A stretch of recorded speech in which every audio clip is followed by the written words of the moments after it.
Violence and bloodshed are usually integral parts of video games that are set in a war zone.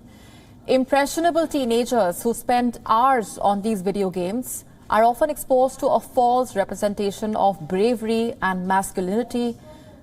Now, a Ukrainian visual storyteller has tried to highlight the real struggles of war veterans through a video game. More in our next report. War video games are often synonymous with violence, bloodshed, and an exaggerated representation of masculinity. While it has been argued that gaming improves quick decision-making skills among teenagers, learning is mostly an afterthought. Alexey Farma, a visual storyteller and video game designer from Ukraine, is trying to give a human angle to the world of gaming. The point of no return is no ordinary video game.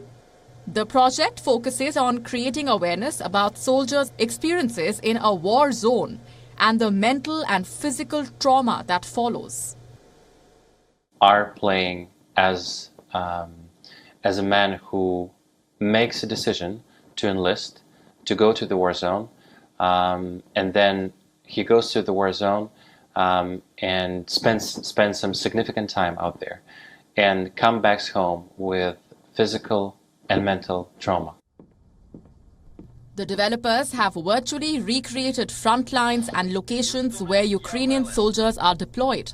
It aims at breaking the emotional barriers between those who have never witnessed war-like situations and those who have.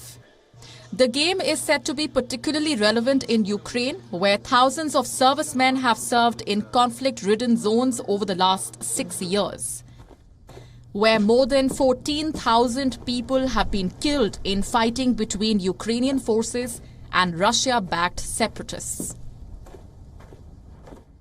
When we were developing the idea of the game, we thought that actually by making the players live through all the events that Ukrainian soldiers go through, we can invoke more empathy and make people in Ukraine and all around the world understand Ukrainian war veterans and war veterans around the world better.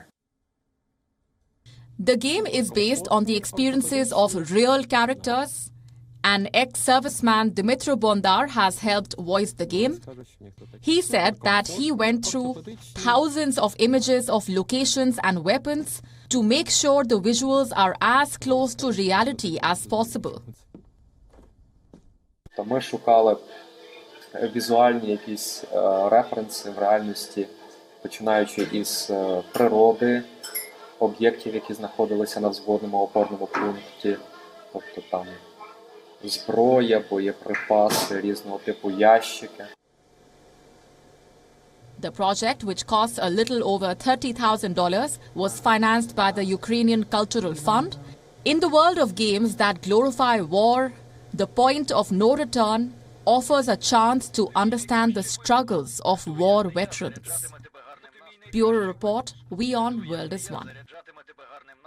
WION now available in your country. Download the app now. Get all the news on the move.